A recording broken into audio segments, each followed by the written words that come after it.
kita awali kajian kita dengan bersyukur dan memuji Allah Subhanahu wa Ta'ala. Alhamdulillah, pada malam hari ini kita kembali diizinkan oleh Allah Subhanahu wa Ta'ala untuk menikmati taman surga, untuk duduk di majelis ilmu, sebuah majelis yang mudah-mudahan bisa mendekatkan kita kepada surganya Allah Subhanahu wa Ta'ala. Sebuah majelis yang kita diingatkan kepada ayat-ayat Allah. Majelis yang dengannya kita mendapatkan berbagai pengetahuan tentang agama. Mudah-mudahan keberadaan kita di majelis ilmu bernilai sebagai ibadah, karena memang menuntut ilmu itu adalah ibadah.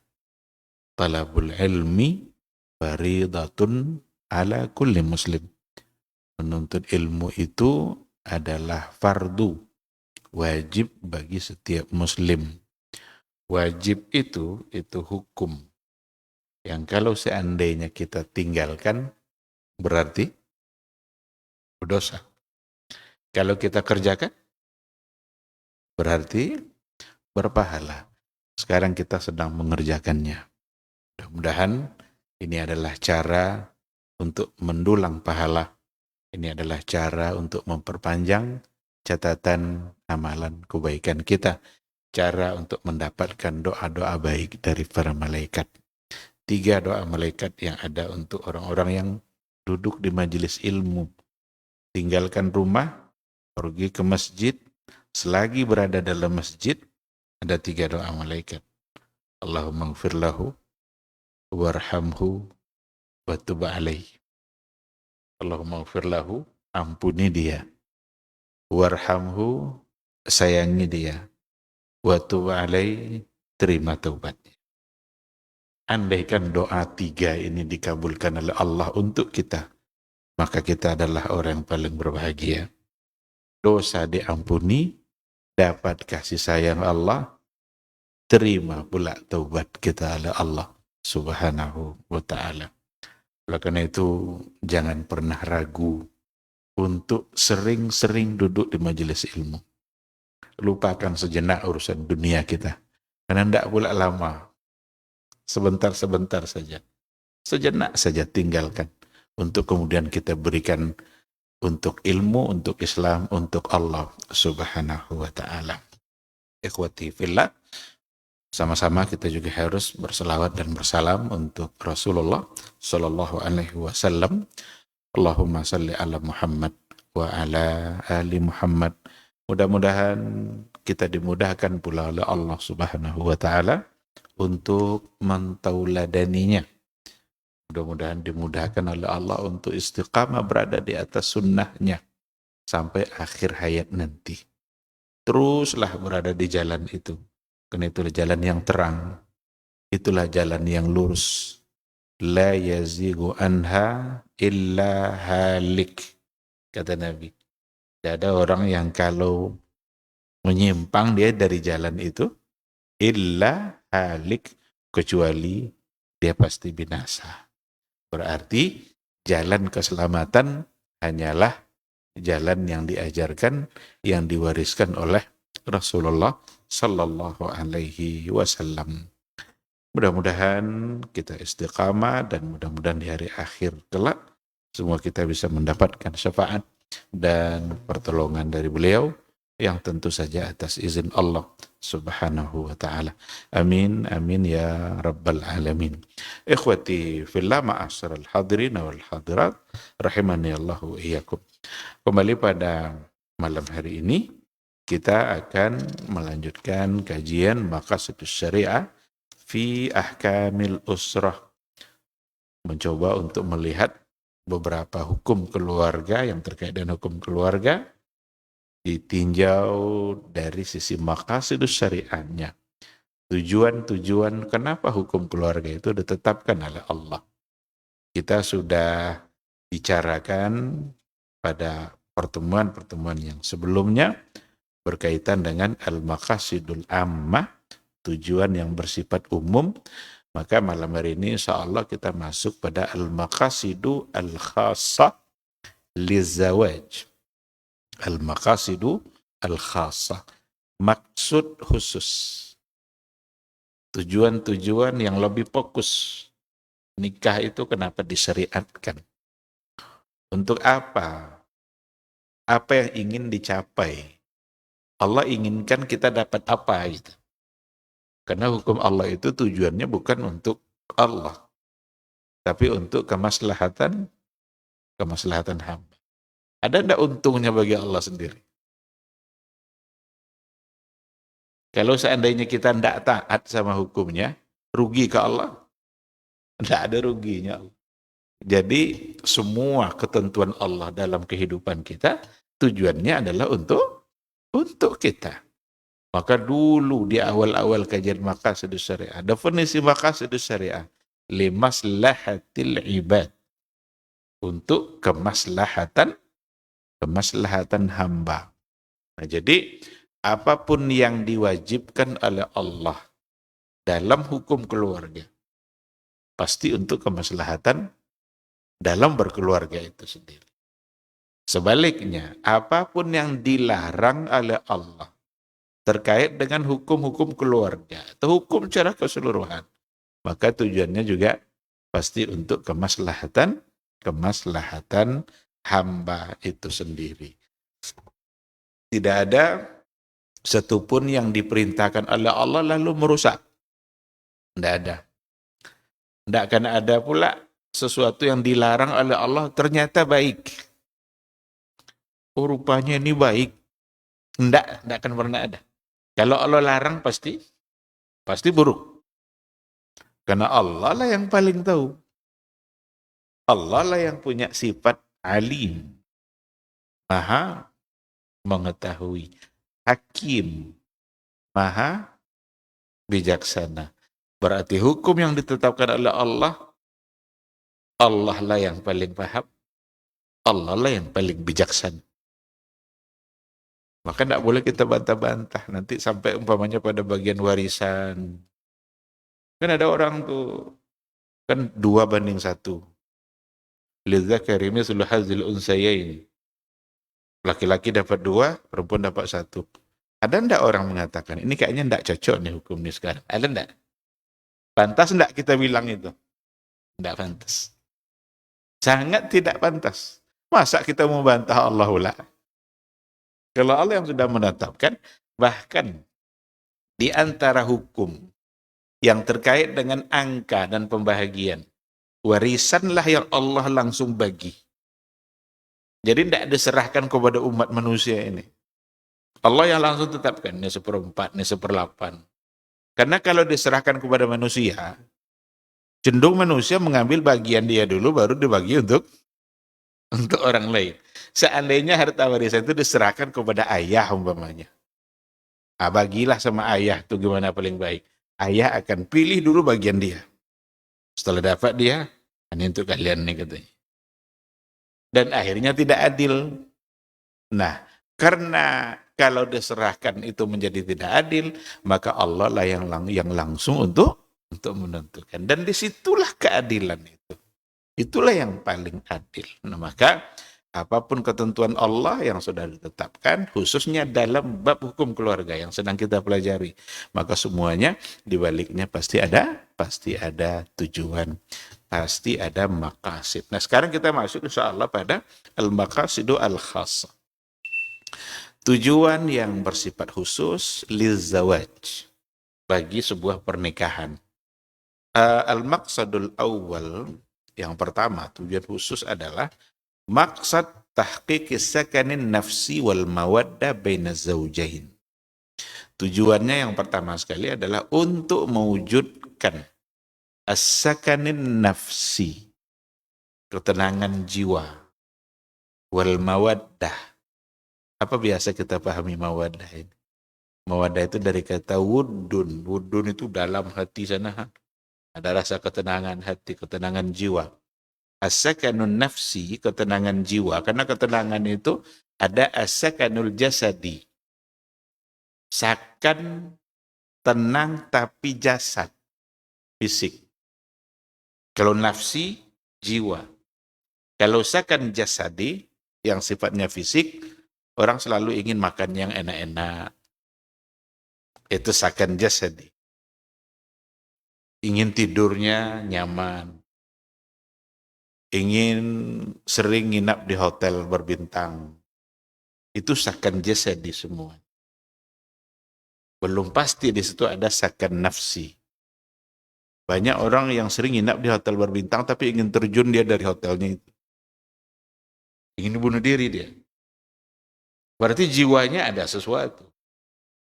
Padahal dia mendapatkan ketenangan fisiknya enggak. Seharusnya kan ada. Kasur berlapis-lapis empuk, selimut tebal, AC-nya. Itu semua sakan jasad. Tetapi belum pasti dia mendapatkan sakan nafsi, ketenangan jiwa. Nah, ketenangan jiwa itu salah satu caranya oleh agama adalah dengan az-zawaj. Dengan pernikahan secara islami, secara syar'i. Ada akadnya, ada ijab kabulnya. Bisa enggak orang melampiaskan nafsunya tanpa akad? Bisa enggak? Tapi ada enggak sakan nafsi? Ketenangan jiwanya ada enggak? Sangat tidak ada. Bahkan sangat saat melakukannya pun, dia dihantui oleh rasa takut. Jangan-jangan orang nampak. Jangan-jangan jadi. Jadi takut dia kalau jadi. Tapi kalau diawali oleh akad secara syar'i, ada ijab kabul, ada mahar, saat melakukan itu, pertama sangat nyaman. Kedua ingin jadi. Justru kalau enggak jadi-jadi,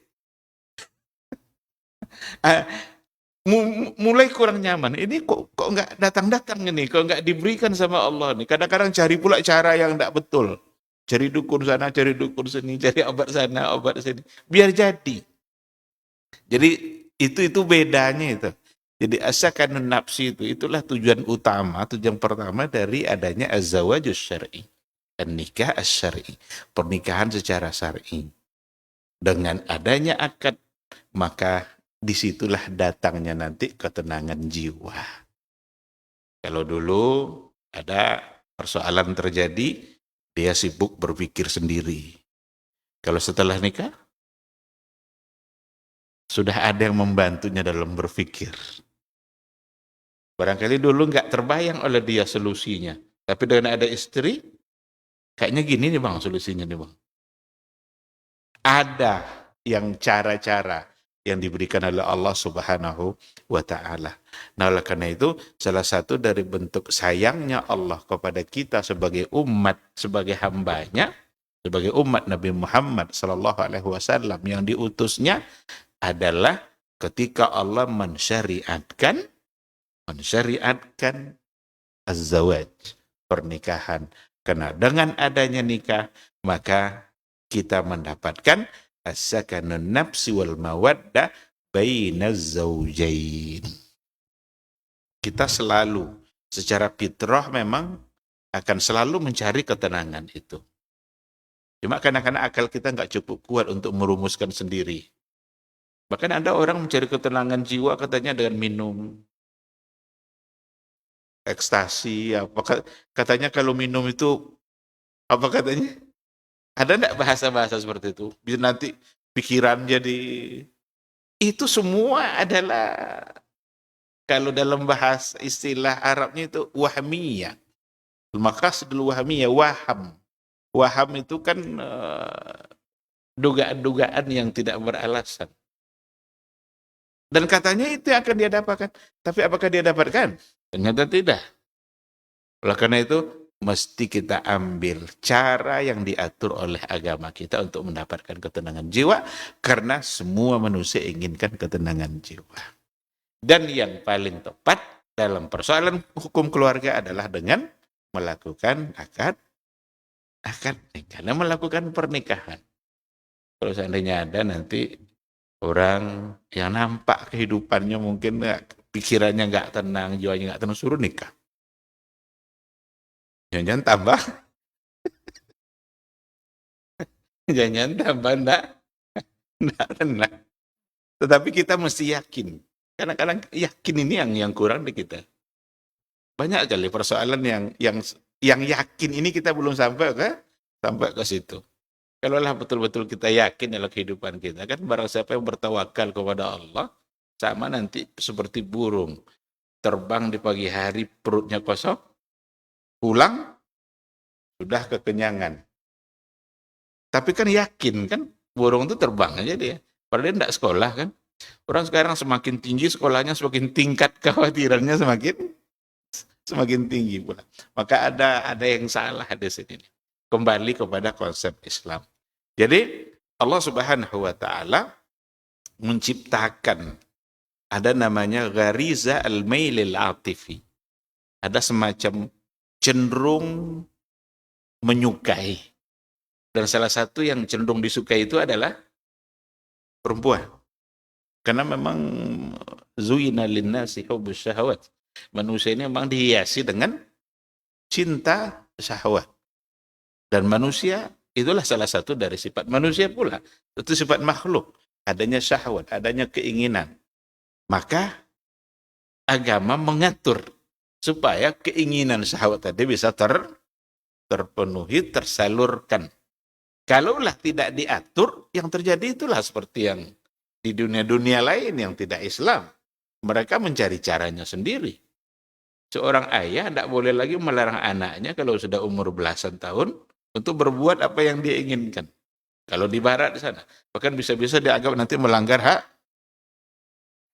asasi manusia. Tapi dalam Islam, adakah hak asasi manusia? Ada, tapi harus selalu sesuai dengan apa yang diatur oleh Allah Subhanahu wa taala. Nah, tujuannya supaya gharizah al-mailil atifi antara laki-laki dan perempuan itu tetap terpelihara, dan caranya adalah dengan zawaj syar'i, dengan nikah. Kalau tidak dengan nikah nanti akan salah guna. Itulah sebabnya kenapa agama ini melarang untuk ikhtilat, melarang untuk campur baur, melarang untuk sering berjumpa laki-laki perempuan yang bukan mahram. Karena kalau keseringan bertemu, itu dia khawatirkan nanti gharizahnya tadi tidak terkendali.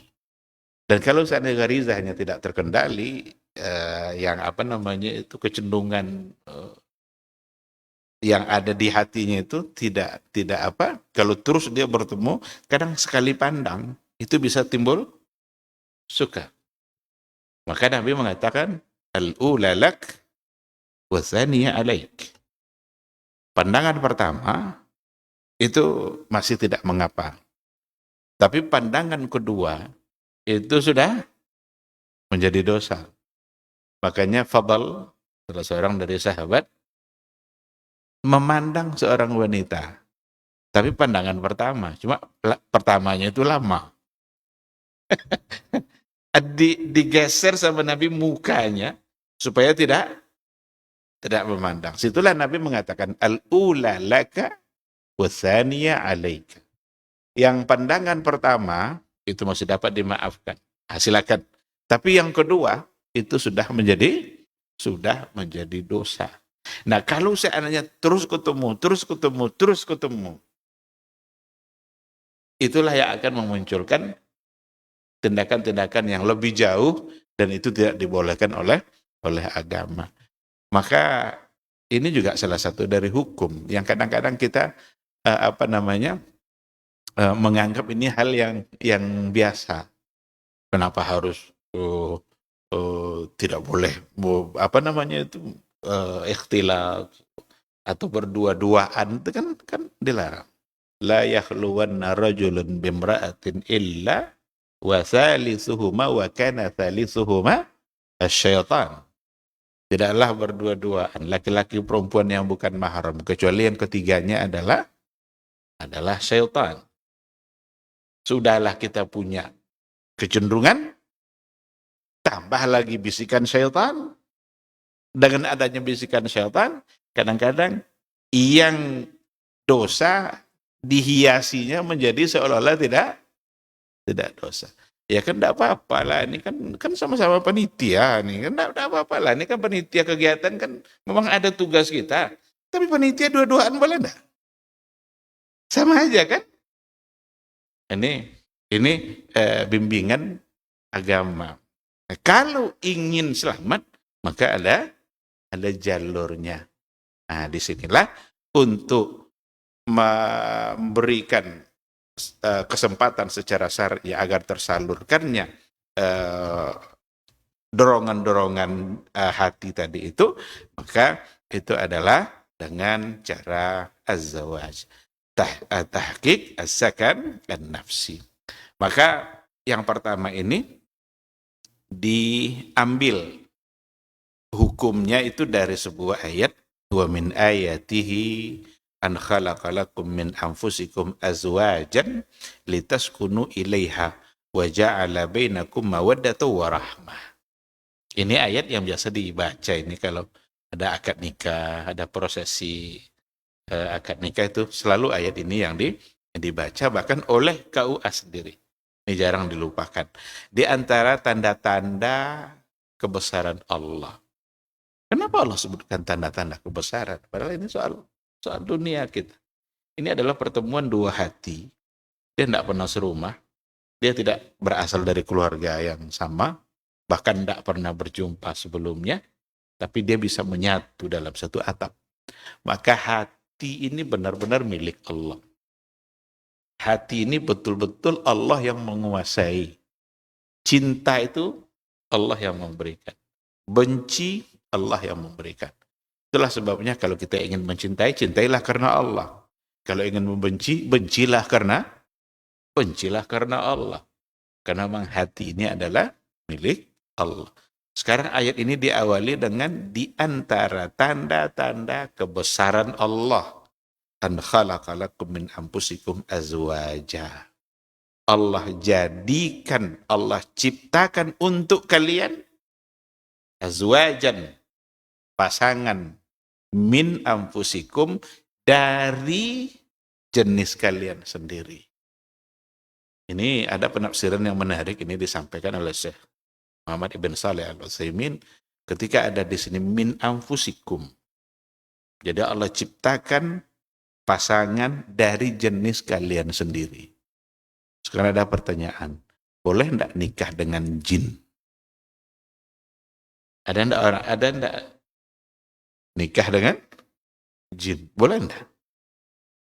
Berdasarkan ayat ini enggak boleh. Karena min anfusikum. Jadi manusia sesama manusia. Boleh enggak nikah dengan hewan? Enggak boleh. Itu ada yang viral itu katanya mau nikah sama kuda. Dihiasnya kuda itu kayak perempuan juga. Jadi enggak juga dia bisa melepaskan bahwa pasangan itu seharusnya perempuan. Bahkan ada yang mau nikah sama rice cooker. Karena katanya dia punya sifat tenang dan pintar masak. Jadi macam-macam dunia sekarang ini. Entah itu konten yang ingin viral-viral aja atau sensasi dan lain sebagainya. Pokoknya semua sekarang kita bisa tahu. Jadi dia punya sifat katanya pendiam dan pintar masak. Kenapa enggak cari perempuan yang pendiam dan pintar masak? Maka Allah ciptakan dari min anfusikum, dari jenis kalian sendiri. Berarti manusia dengan manusia. Dan agama sudah mengatur. Sekarang bagaimana kalau laki-laki sama laki-laki? Perempuan sama perempuan. Bukankah juga manusia? Juga manusia, tetapi menyalahi kodrat.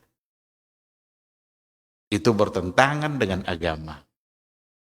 Dan ketika ada laki-laki yang mau nikah sama laki-laki juga, LGBT itu, dia sebenarnya tidak bisa melupakan perasaan yang memang pasangannya sebenarnya harus perempuan. Apa buktinya? Tetap aja yang laki-laki itu dihias seperti, kan dia juga kan, dikasih juga bunga-bunga di kepalanya. Coba kalau mau ingin laki-laki sama laki-laki, kan bodinya masing-masing. Yang bahwa lawannya ada laki-laki, ini enggak. Tetap aja yang pasangannya itu dihias seperti, berarti fitrahnya inginnya adalah perempuan. Maka itu bertentanganlah dengan fitrah. Bukan itu yang diajarkan oleh agama. Nah, sudah diatur. Laki-laki, perempuan. Perempuan, laki-laki. Itulah yang ideal, karena itulah yang dibolehkan oleh agama, dan memang hanya dengan cara itulah kita bisa berkembang. Apakah LGBT bisa melahirkan generasi? Jawabannya 1000% tidak. Karena ini bukan soal sederhana. Ini dunia internasional, ini mengeluarkan biaya jutaan dolar ini untuk merusak umat Islam melalui konsep ini. Melalui sesuatu yang mereka dengung-dengungkan, hak asasi manusia. Ini dewan kita di Jakarta itu, kalau kurang-kurang sehat akalnya, ini akan ketuk palu ini untuk LGBT ini. Udah ada sidang-sidangnya. Apa kata sebagian? Biarlah mereka mengambil kebahagiaan sesuai dengan cara mereka sendiri. Karena dikembalikan nanti kepada hak asasi manusia. Ini konspirasi internasional. Dan berapa banyak yang sudah terjangkiti oleh itu. Baru-baru ini ada di Bogor yang katanya ada pesta LGBT yang ternyata berapa persen itu yang kena HIV. Di Pekanbaru pernah ada di Alam Mayang juga pesta LGBT. Kalau kita bawa kepada pendekatan Islam, mungkin orang tidak terima. Padahal itulah cara yang paling tepat untuk mengatasinya.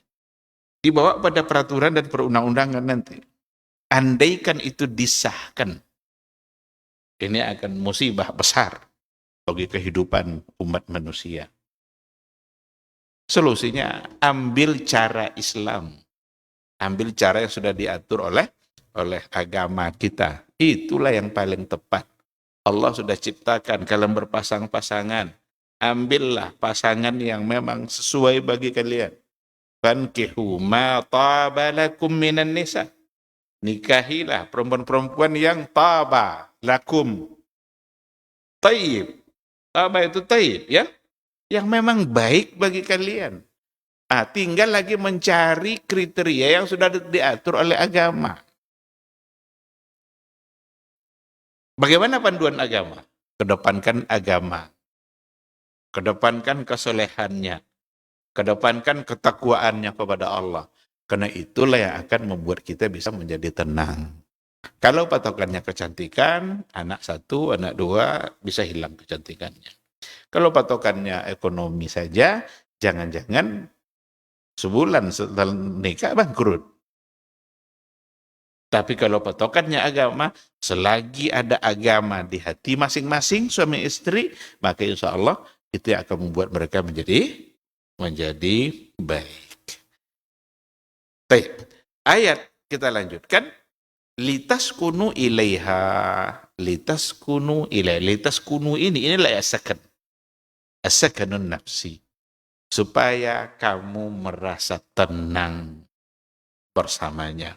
Wa ja'ala bainakum mawaddatan wa rahmah. Dan Allah jadikan di antara kalian mawaddah wa rahmah. Apa makna mawaddah wa rahmah? Ada mawaddah, ada rahmah. Rahmat itu kasih sayang. Mawaddah, ketenangan jiwa. Ini penafsirannya ada para ulama. Ada beberapa bentuk penafsiran. Ada yang mengatakan mawaddah itu untuk ketenangan jiwa, sedangkan rahmat itu adalah anak yang diberikan oleh Allah yang dengannya bisa memberikan kasih sayang. Itu di antara penafsiran seperti yang bisa kita temukan dalam tafsir Tabari, dijelaskan seperti itu. Datangnya anak itu biasanya berbeda tingkat kasih sayangnya karena dia sudah ada tempat dia memberikan kasih sayang. Itu salah satu dari bentuk penafsiran. Ada pemaknaan yang lain, mawaddah itu kasih sayang atau ketenangan jiwa yang dirasakan oleh suami istri. Tapi rahmat itu biasanya bukan hanya untuk kita, tapi juga untuk orang lain. Maka ketika ada dua laki-laki perempuan yang menikah menjadi suami istri, apakah kebaikan akan dirasakan hanya oleh dia berdua? Atau oleh dua keluarga? Atau bahkan oleh masyarakat? Berarti ada kasih sayang yang untuk selain untuk dia berdua. Nah, bagaimanapun penafsirannya, karena kalau ciri-ciri tafsir itu memang berbeda dengan perbedaan pada tafsir, itu berbeda dengan perbedaan pada fikih. Kalau perbedaan ulama dalam penafsiran ayat, itu ikhtilafnya itu kebanyakan adalah ikhtilafut tanawwu'. Tanawwu' itu artinya dia berbeda, bervariasi, tapi sesungguhnya masih bisa disatukan. Itu ciri-ciri penafsiran dalam tafsir Al-Quran.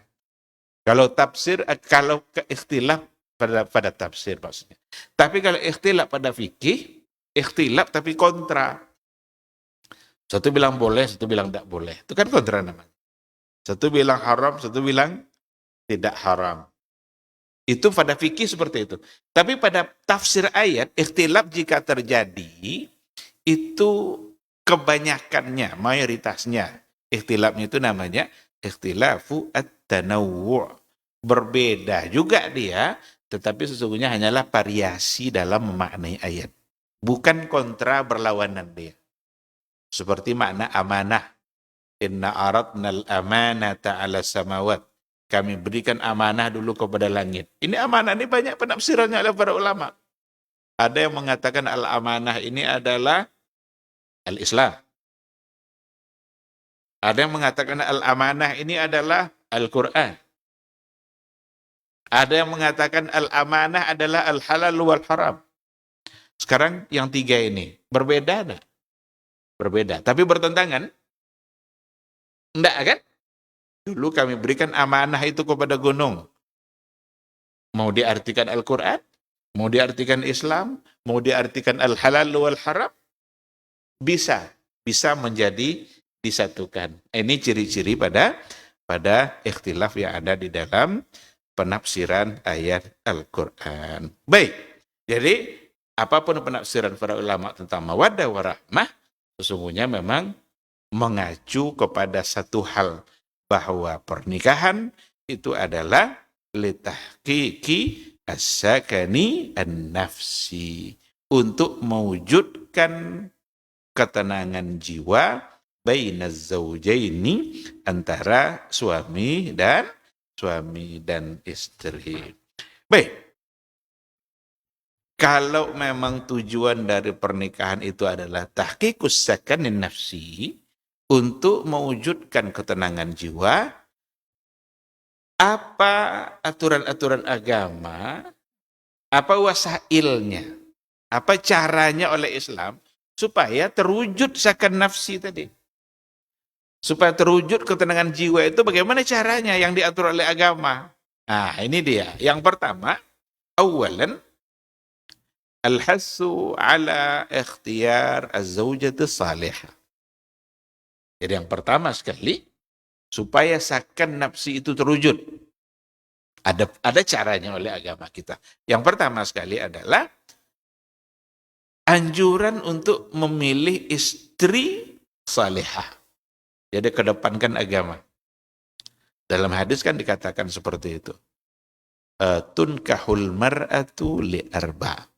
Li jamaliha, wa li maliha, wa li hasabiha, wa li diniha. Fadfar bizatiddin taribat yadah. Wanita itu dinikahi dengan 4 alasan. Karena kecantikan, karena harta, karena kebangsawanannya, turunannya, dan karena agama. Jangan salah paham dari hadis ini. Karena ada yang memaknai hadis ini dengan nikahilah perempuan itu karena 4. Sehingga dia berusaha mengumpulkan yang 4 ini. Maka tidak dapat dia sehingga tidak nikah-nikah. Ini hadis ini bukan perintah untuk nikahilah perempuan karena 4. Tidak. Uslubnya bukan uslub perintah. Bunyinya kan tunkahul mar'ah, dinikahi wanita. Nabi ketika menyebutkan hadis ini, dia sedang menceritakan kebiasaan umat-umat yang lain. Ada orang Romawi, ada orang Majusi, ada orang jahiliyah pada masa dulu, ada umat Nabi. Orang-orang Romawi cenderung dia dalam soal kebangsawanan. Orang-orang Persia cenderung memilih dari sisi kecantikan. Ada yang memilih dari sisi harta. Tetapi Nabi menekankan, untuk umat saya, dipilih satu, agama. Jadi bukan harus dikumpulkan nih.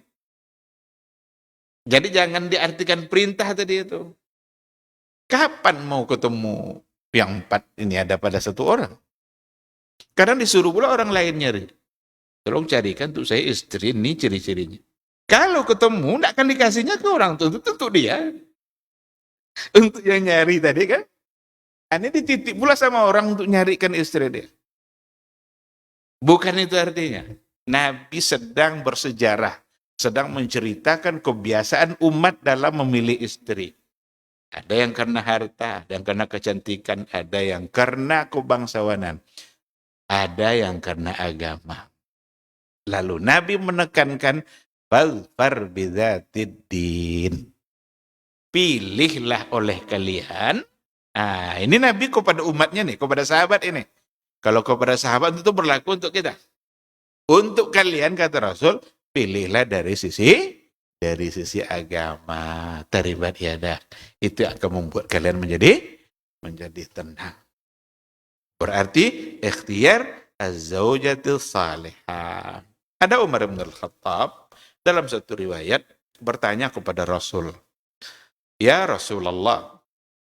Ini pertanyaan Umar kepada Rasul. Ya Rasulullah, wahai Rasul. Ayyul mali nattakhidh?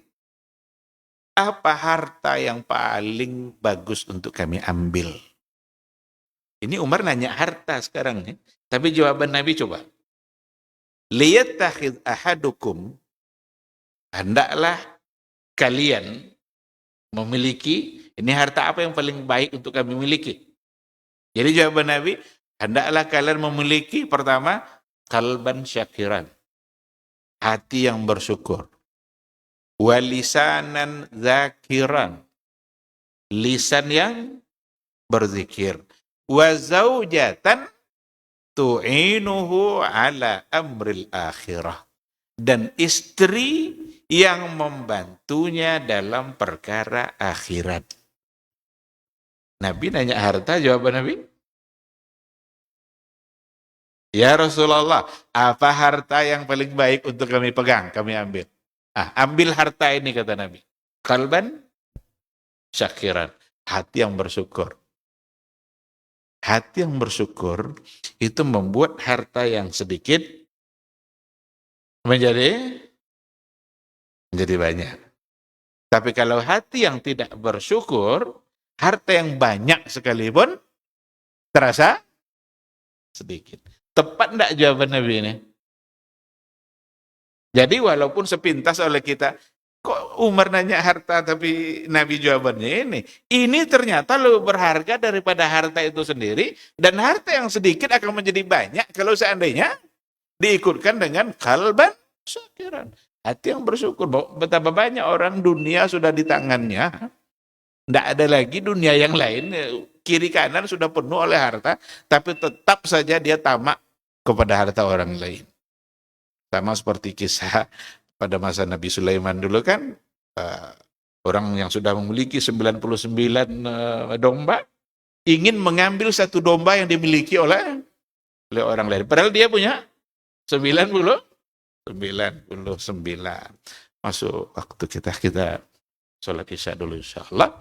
Nanti kita sambung setelah sholat. Dan mungkin juga nanti bertanya jawab. Sedikit materi tapi kita berikan waktu untuk bertanya jawab. Untuk sementara kita tutup dan doa after majelis. Subhanakallahumma bihamdika asyhadu an la ilaha illa anta astaghfiruka wa atubu ilaik. Wassalamualaikum warahmatullahi wabarakatuh.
Bismillahirrahmanirrahim. Assalamualaikum warahmatullahi wabarakatuh. Alhamdulillah, wassalatu wassalamu ala rasulillah wa ala alihi wa sahbihi wa mawala. Ikhwati fillah ma'asyaral hadirin wal hadirat rahimani Allahu wa iyyakum. Hadis tadi yang sudah kita baca, kita sempurnakan. Insyaallah setelah itu kita akan bertanya jawab. Umar bin Al-Khattab bertanya kepada Rasul, "Ya Rasulullah, apa harta yang paling baik untuk kami ambil?" Nabi mengatakan, "Hendaklah kalian mengambil qalban syakiran, hati yang bersyukur. Yang kedua, walisanan zakiran, lisan yang berzikir." Kita ini memang kalau dua hal ini sudah dimiliki, kita menjadi orang paling mulia di sisi Allah. Memiliki hati yang bersyukur, kemudian lisan yang senantiasa berzikir. Zikir lisan itu berarti dengan menyebut dan memuji-muji Allah Subhanahu wa ta'ala. Banyak orang yang selamat dari musibah karena zikir. Nabi Ibrahim alaihissalam ketika mendapat hukuman dari Raja Namrud untuk dibakar, apa yang diulang-ulangnya zikirnya? Hasbiyallah wa ni'mal wakil. Hasbiyallah wa ni'mal wakil. Ni'mal maula, ni'mal nasir. Itu zikir Nabi Ibrahim. Berarti lisan yang selalu berzikir. Dan lisan yang selalu berzikir itu biasanya diikutkan dengan hati yang juga selalu terkait dengan Allah Subhanahu wa ta'ala. Salah seorang ulama pada masa tabi'in, kalau nggak salah Malik ibn Dinar. Itu awalnya Malik ibn Dinar itu bukanlah orang baik. Tapi adalah orang yang suka mencuri. Kalau nggak salah Malik ibn Dinar. Tetapi kehidupannya berubah total. Karena pada satu ketika dia ingin masuk ke rumah seseorang. Masuk ke rumah seseorang tentu saja tujuannya untuk mencuri. Kalau masuk ke rumah orang malam-malam buat apa lagi kalau bukan untuk mencuri. Tidak akan minta minum dan tidak akan tak makan. Untuk mencuri. Tetapi ketika dia sudah ingin memasukinya, dia mendengarkan ada suara yang sedang membaca Al-Quran. Alam ya'ni lilladzina amanu an takhsha'a qulubuhum li dzikrillah. Belumkah tiba saatnya bagi orang-orang yang beriman itu agar hatinya senantiasa mengingat Allah. Inilah ayat yang ini Al-Hadid ayat 15. Dibaca oleh tuan rumah yang ada di dalam. Dan itu yang didengar oleh Malik bin Dinar. Belumkah tiba saatnya? Kata-kata belumkah tiba saatnya ini kan pertanyaan. Tapi pertanyaan ini bukan pertanyaan untuk dijawab, tetapi untuk direnungkan. Inilah yang merasuk ke hatinya Malik bin Dinar. Belumkah tiba saatnya? Bagi orang-orang beriman itu agar hati mereka khusyuk, tunduk kepada Allah. Turun dia dari tangga itu tidak jadi naik, pulang, taubat, belajar agama, akhirnya menjadi seorang ulama besar. Apa yang menyelamatkan tuan rumah tadi? Zikir. Dan zikir yang paling baik itu adalah Al-Quranul Karim. Itulah zikir. Kalam Allah itu adalah yang terbaik. Maka banyak kondisi-kondisi di mana kita diselamatkan oleh Allah disebabkan karena kita berzikir. Nah, oleh karena itu inilah rupanya yang paling baik, harta yang paling baik. Oleh karena itu harta kita bisa selamat dengan berzikir dan mengingat Allah Subhanahu wa ta'ala. Baik, itu sekilas maknanya karena waktu kita sedikit. Yang ketiga, wa zaujatan tu'inuhu ala amril akhirah. Hati bersyukur lisan berzikir, dan yang ketiga, istri yang selalu membantunya dalam perkara akhirat. Inilah rupanya harta yang paling baik. Zaujatan, istri yang membantu dalam persoalan akhirat. Nikah ini persoalan dunia, tapi ternyata ujung-ujungnya adalah untuk akhirat. Dan ketika seseorang mendapatkan istri yang selalu mengingatkannya pada persoalan akhirat, ini luar biasa. Luar biasa kenikmatan yang akan dia rasakan. Ketika harta sampai nisab, diingatkan oleh istrinya, "Bang, ini harta sampai nisab nih, keluarkan zakatnya." Ini namanya mengingatkan dalam persoalan akhirat. Jadi bukan hanya persoalan dunia aja. Kalau safar bersama dia, yang diingat bukan kapan makan. Kalau ingat kapan makan itu kan gampang sekali itu. Di mana kita berhenti nanti? Tapi kita mesti berhenti di mana tempat kita bisa sholat di situ. Berarti ada perkara akhirat yang kita diingatkan. Ingin nggak punya istri yang seperti itu? Tentu ingin sekali. Sudah dapat belum? Jawabannya sudah. Alhamdulillah. Kalau belum,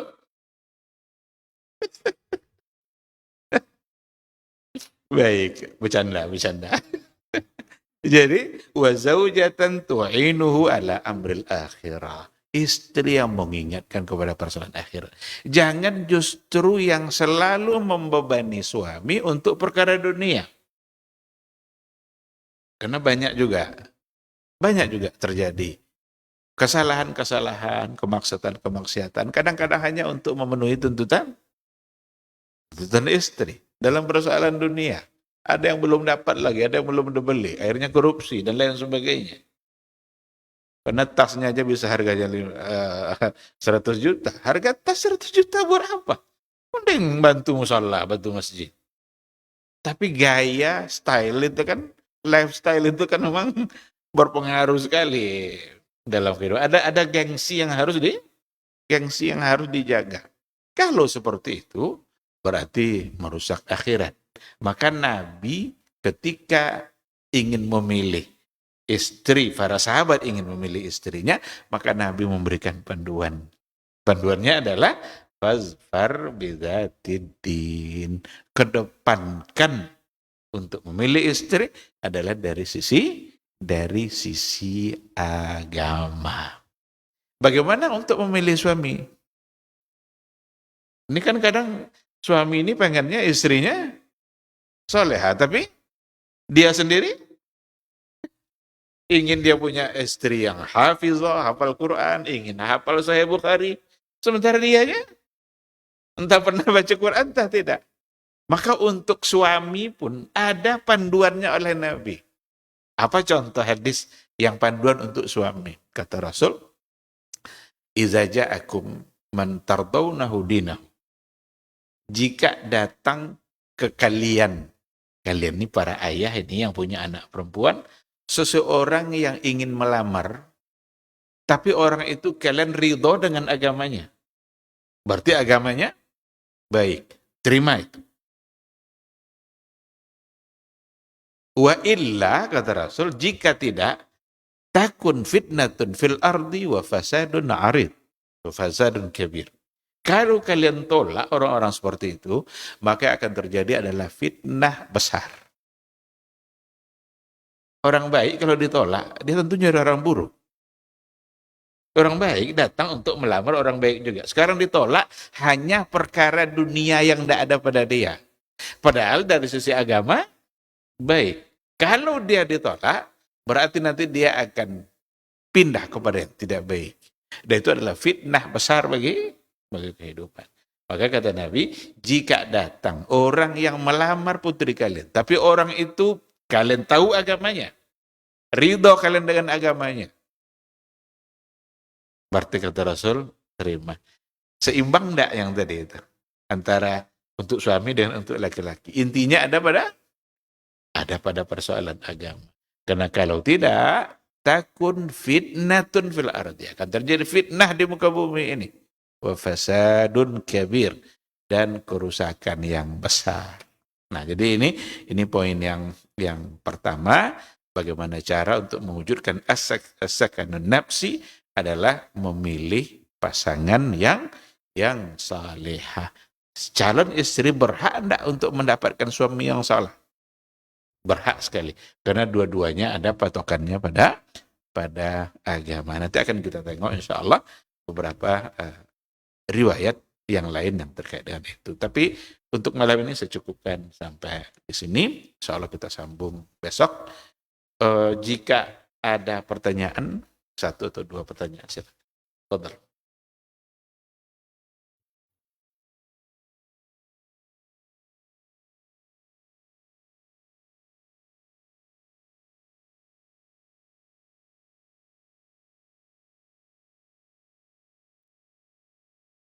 Iya. Ekonomi membantu tapi bukan utama.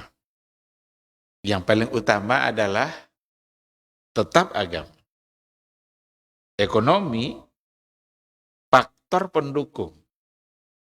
Tapi ketika orang agamanya kuat pada posisi ekonomi lemah, dia akan tetap baik. Tapi jika agama tidak kuat pada posisi ekonomi menurun, gimana kira-kira? Maka kenapa Nabi mengawali dengan kalban syakiran? Hati yang bersyukur. Sedikit aja bisa bersyukur, apalagi banyak. Mensyukuri yang banyak itu mudah. Tapi mensyukuri yang sedikit, ini yang sulit. Memuji Allah pada saat kita mendapat nikmat, mudah sekali. Tetapi memuji Allah pada saat mendapat musibah, bisa? Sangat sulit. Tapi kalau bisa, itulah tingkat keimanan yang luar biasa. Kalau cuma mengucapkan Alhamdulillah. Kalau saya mau berikan satu kisah, ada kisah ini. Khalifah bersama seorang ajudan yang setiap saat suka mengucapkan Alhamdulillah. Setiap saat, apa aja kejadian.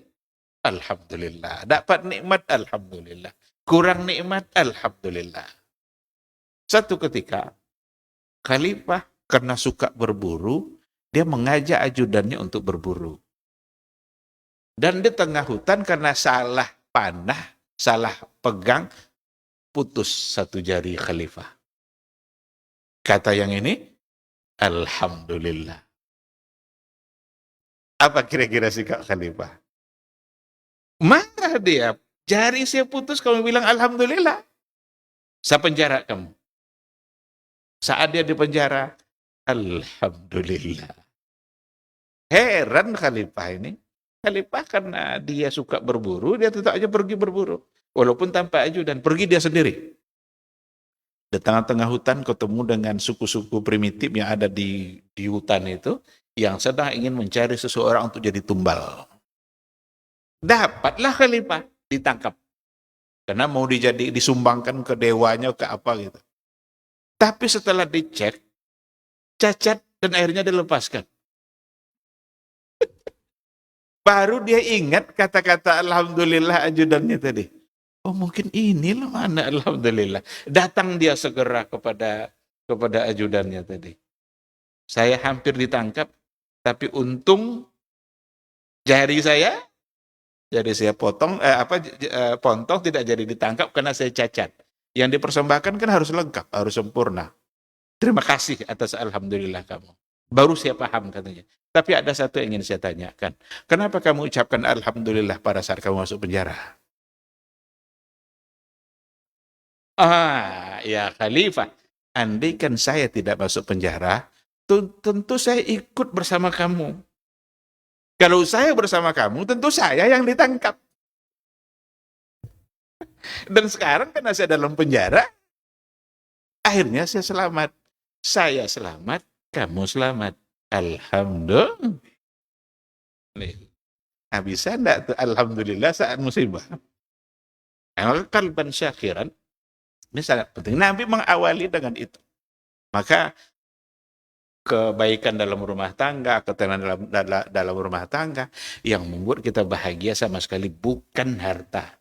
Betapa banyak orang hartanya banyak, tapi setiap hari berkelahi sama istrinya. Betapa banyak orang mobilnya mewah, sambil nyetir pun berkelahi sama istrinya. Kalau soal harta. Tapi kalau iman, Allah yang punya hati. Allah yang punya kebahagiaan.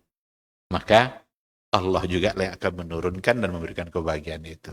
Maka kita dapatkan ketenangan jiwa, ketenangan ketakwaan, harta pendukung, tapi bukan utama. Karena kalau sudah bertakwa lalu punya harta, tentu akan lebih sempurna. Maka Rasul mengatakan, ni'mal malus salih indar rajulis salih. Harta yang paling baik, yang paling soleh, ketika berada di tangan laki-laki yang saleh. Nah, sekarang punyalah harta itu, raihlah dunia itu, tapi jadilah laki-laki yang saleh. Andaikan harta tidak ada atau kurang, solehnya tetap dipertahankan. Tapi kalau solehnya yang hilang, banyak pun harta, maka tidak ada jaminan untuk mendapatkan kebahagiaan. Wallahu subhanahu wa ta'ala a'lam. Cukup.